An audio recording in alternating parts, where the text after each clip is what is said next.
તમે બધા જાણો છો, આપણા શિક્ષણ મંત્રી અમારા નર્મદા જિલ્લામાં આવ્યા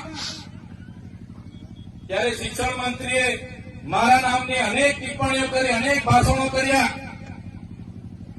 એમણે કીધું કે શું ખોટ પડી ગઈ.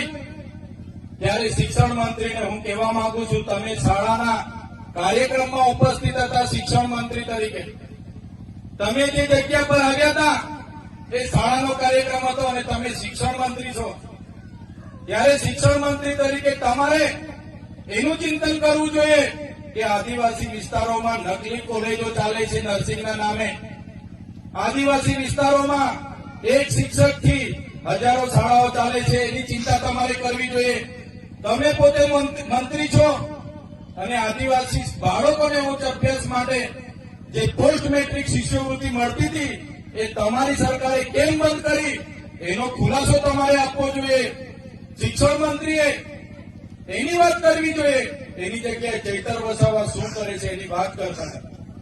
ત્યારે એમણે કીધું કે અમે તો કાલે વડાપ્રધાનને મળીને ભીલ પ્રદેશ આપી દઈશું, પણ ભીલ પ્રદેશ કઈ રીતના ચલાવશે, અહીંયા તો કોઈ આદિવાસી ટેક્સ ભરતા નથી.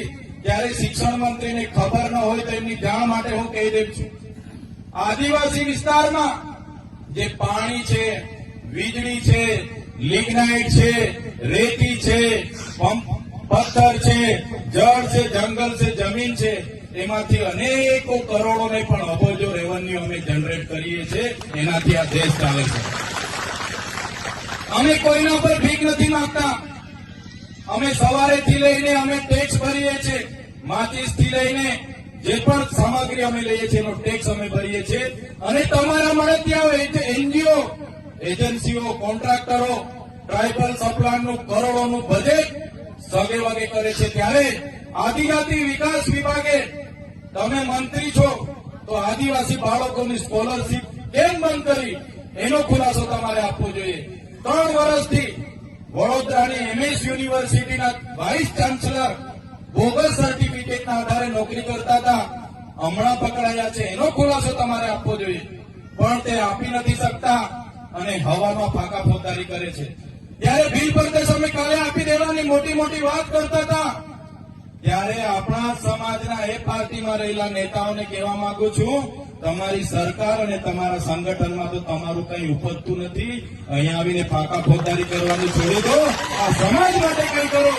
તે દિવસે આ સમાજને સિંચાઈનું નર્મદાનું પાણી મળશે. આ વિસ્તારમાં સારું શિક્ષણ તમે અપાવી દેશો. આ વિસ્તારના બાળકોની સ્કોલરશીપ ચાલુ કરી દેશો. બોગસ કોલેજો પર કાર્યવાહી કરશો. ખોટા સર્ટિફિકેટો લઈને લાખો લોકો નોકરીઓ પર છે, એમના પર કાર્યવાહી કરશો.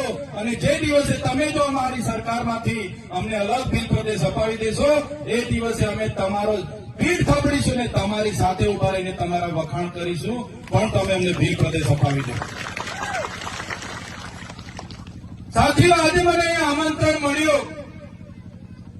આપણી આદિવાસીની 27 અનામતની બેઠકો છે, જેમાં આદિવાસી લડી શકે એ કોઈ પણ પાર્ટીમાંથી લડીને જીતી જાય.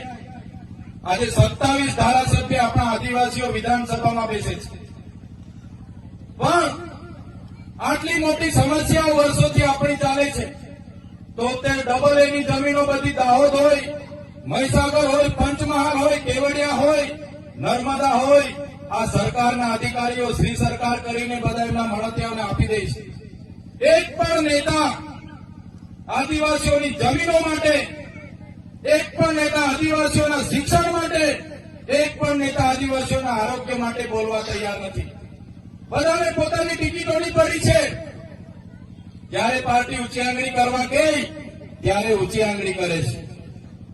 એમને ખબર છે 2 હાથ જોડીશું એટલે તાલુકાની ટિકિટો એમને મળે છે, પગે પડે એટલે એમને જિલ્લાની ટિકિટો મળી જાય છે, અને ઉપડા પડીને દંડવત કરી દે તો ધારાસભ્યની ટિકિટ મળે છે. એ જ આપણા નેતાઓ પાર્ટીઓમાં કરી રહ્યા છે. આજે હું તમારા મંચ પર આવ્યો છું